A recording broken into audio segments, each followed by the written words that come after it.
नमस्कार दोस्तों, आप सभी का स्वागत है कहानी केंद्र में। अब सुनिए लोक कथाओं की श्रृंखला में अगली लोक कथा मुखिया और जादूगर। ये तिब्बती लोक कथा है। पुराने जमाने में तिब्बत के बोमी नामक इलाके में एक शक्तिशाली मुखिया के शासन में बहुत से लोग रहा करते थे।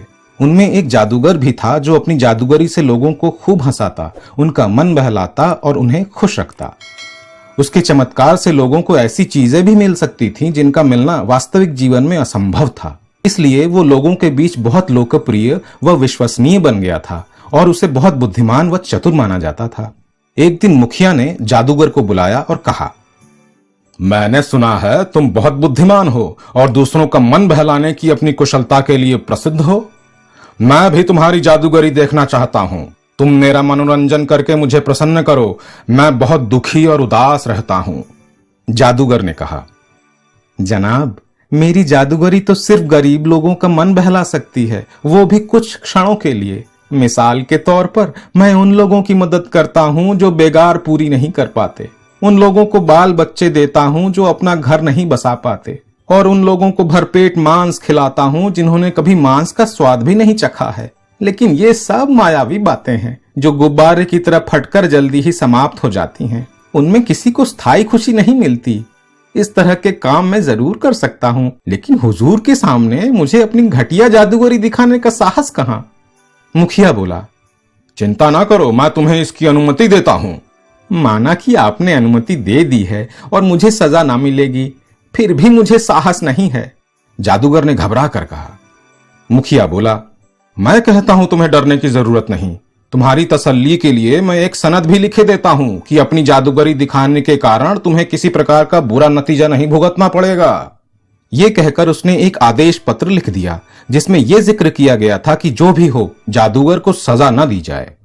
मुखिया ने आदेश पत्र लिखकर जादूगर को दिया ही था कि उसे बाहर से आदमियों और घोड़ों का शोर सुनाई दिया। उसने खिड़की से झांक कर देखा, बहुत से चरवाहे उसके चारागाह में घास काट रहे थे। उसने उन लोगों को ऐसा करने की इजाजत नहीं दी थी, इसलिए वो गुस्से से आग बबूला हो गया। उसने तुरंत अपने कारिंदे को बुलाया और कहा, तुम फौरन जाओ और देखो कि ये लोग कौन हैं जो मेरे चारागाह में घास काटने की जरूरत कर रहे हैं। अगर जरूरी हो तो उन्हें उनके घोड़ों के साथ पकड़कर यहां ले आओ। मैं उन्हें ऐसी सजा दूंगा जिसे वे जीवन भर याद रखेंगे। कारिंदे ने चारागाह में जाकर देखा कि सैकड़ों सिपाहियों और नौकरों ने बहुत बढ़िया तंबू गाड़ रखे हैं। सोने व चांदी से मढ़े एक बड़े से तंबू के सामने दो सिंहासन रखे हुए थे, एक सोने का और दूसरा चांदी का। उन लोगों के ठाट बाट देखकर कारिंदा चकित रह गया और उनके काम में बाधा डालने से हिचकिचाने लगा। वो वहीं खड़ा हो गया और सोचने लगा कि मौका मिले तो किसी अजनबी से पूछे कि ये सब क्या हो रहा है। बड़ी देर बाद एक नौकर पानी ले जाता हुआ उसके सामने से गुजरा। कारिंदे ने दबे पांव उसके पास जाकर पूछा, प्यारे भाई, क्या मैं जान सकता हूं कि आपके आदरणीय मालिक कौन हैं और वे यहां क्या कर रहे हैं? नौकर ने कहा, तुम सोने का वो सिंहासन देख रहे हो, वो भाग्य देवता राजा साई नीबू का सिंहासन है और चांदी का सिंहासन उनके पुत्र का है। हम पाताल लोक से आए हैं और स्वर्गलोक जाने से पहले यहां थोड़ी देर विश्राम करने के लिए ठहरे हैं। यह सुनकर कारिंदा हक्का बक्का हो गया। वो उल्टे पांव वापस आया और उसने जो भी देखा सुना था मुखिया को बता दिया।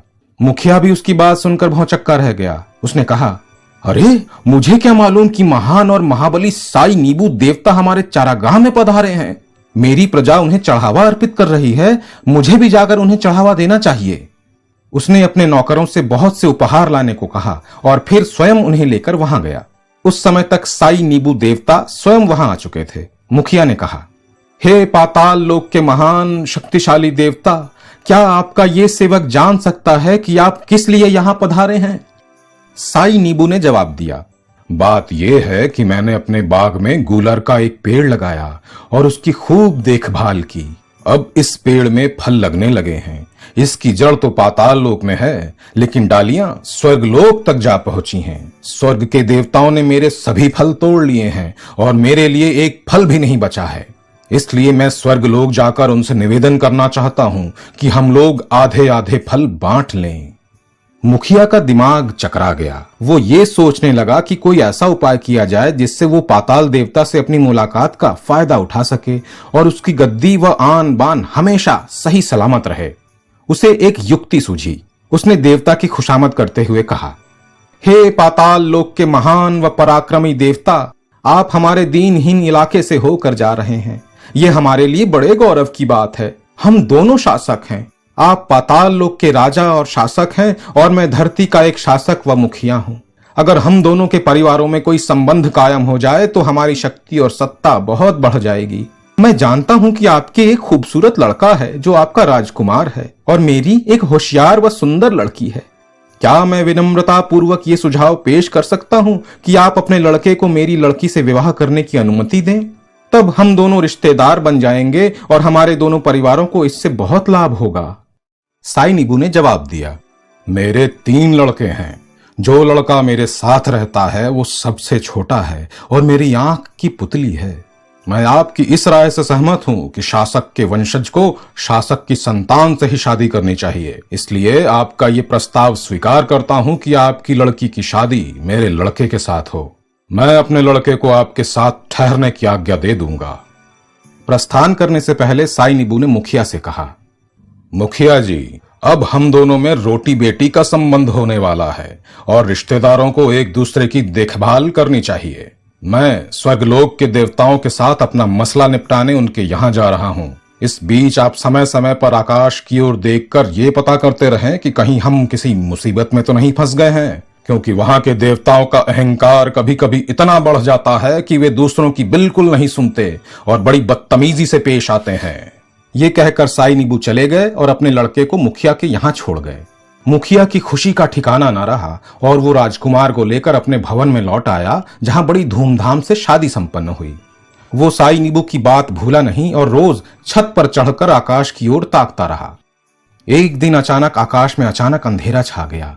बादल गरजने लगे और बिजली चमकने लगी। आकाश से हजारों लाशें और हाथ, टांग व सिर आदि कटे हुए अंग गिरने लगे। सभी लोग बेहद डर गए। अंत में एक दाढ़ी वाला सिर भी आ गिरा। मुखिया ने सोचा कि वो साई नीबू का सिर है और अनुमान कर लिया कि स्वर्गलोक के देवताओं ने उसका सिर उड़ा दिया होगा। वो डर गया कि राजकुमार कहीं अपने पिता का सिर देखकर शोक से विहल न हो जाए, इसलिए उसने हुक्म दिया कि उस सिर को चिता पर रखकर जला दिया जाए। चिता की आग देखकर राजकुमार खिड़की के पास आया और एक नौकरानी से पूछा, वो आग कैसी है? उस भोली भाली लड़की ने जवाब दिया, आप जानते नहीं, ये लोग आपके पिता का सिर जला रहे हैं जो आकाश से गिर पड़ा था।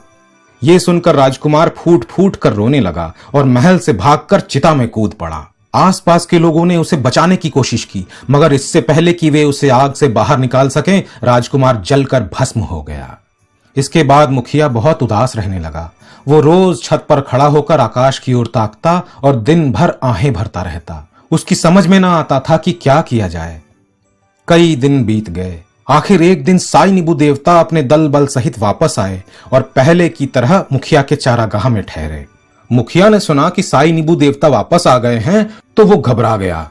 उसने उनकी आगवानी की और पूछा कि स्वर्गलोक के देवताओं के साथ उनका संघर्ष कैसा चल रहा है। साई नीबू ने जवाब दिया, बात यह है कि स्वर्गलोक के देवताओं को पहले फलों का आधा आधा बंटवारा स्वीकार नहीं था, इसलिए हमारे बीच लड़ाई हुई। बाद में एक वृद्ध देवता आए और उन्होंने बीच बचाव करके हमारा विवाद हल किया। अब वे फलों के आधे आधे बंटवारे के लिए तैयार हो गए हैं। बातचीत करते समय साई नीबू इधर उधर ताक झांक कर रहे थे, मानो किसी को ढूंढ रहे हों। अंत में उन्होंने पूछा, मेरा लड़का कहाँ है? वो मेरा स्वागत करने आपके साथ क्यों नहीं आया? मुखिया की समझ में ना आया कि वो क्या जवाब दे। कुछ पल सोचने के बाद वो बोला, बड़े अफसोस की बात है, कई दिन पहले हजारों लाशें और हाथ, टांग व सिर आदि अंग आकाश से गिर पड़े थे। उन सिरों में एक सिर बिल्कुल आपके सिर जैसा भी था। हमने उसे चिता पर रखकर जला दिया। आपके लड़के ने जब ये सुना कि वो सिर आपका है तो वो आग में कूद पड़ा। हमने उसे बचाने की कोशिश की, लेकिन वो जलकर भस्म हो गया।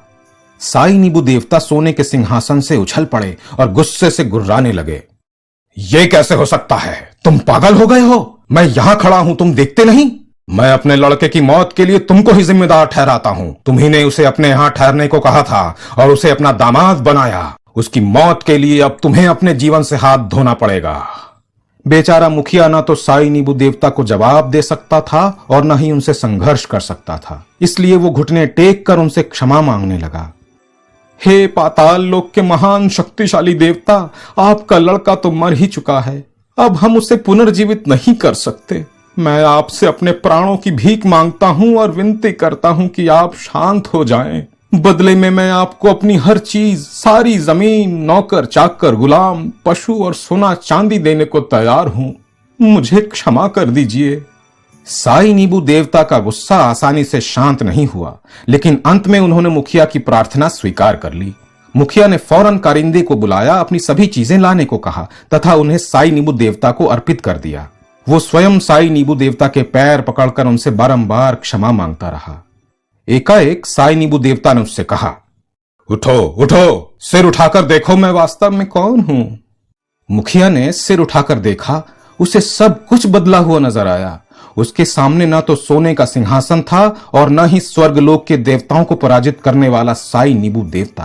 केवल वही गरीब जादूगर एक पेड़ के ठूंठ पर बैठा उसकी ओर मुस्कुरा रहा था। तब मुखिया को मालूम हुआ कि ये सब उसकी ही जादूगरी थी। उसे गुस्सा तो बहुत आया और उसने सोचा भी कि इस आदमी को सख्त से सख्त सजा देनी चाहिए, लेकिन तभी उसे अपनी लिखी सनद की याद आ गई। इसलिए वो दिल मसोस कर रह गया और चुपचाप दल बल सहित अपने भवन में वापस चला गया। इस घटना से उसे इतना धक्का लगा कि वो पूरे 3 महीने तक अपने महल से बाहर नहीं निकला।